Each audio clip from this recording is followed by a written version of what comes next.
Thank you, Madam Chairwoman. I also want to thank Chairwoman Royal Ball Allard for the wonderful work her and the staff has done, along with the ranking member Fletchman. I know this is a very difficult bill. We understand that, but we found a lot of balance.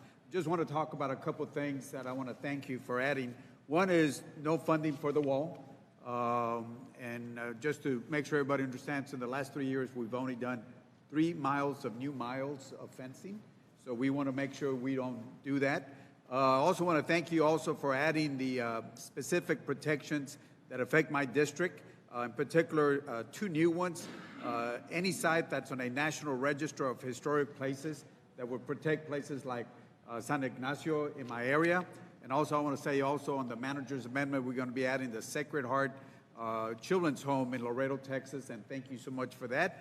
I want to thank you also, Madam Chair, for the $531 million in technology to protect our border. Technology is very, very important. I want to thank you also for the new CBP officers. Those are the men and women in blue that we're hiring for our ports, along with the ag specialists that we're also hiring to make sure that we properly man our bridges.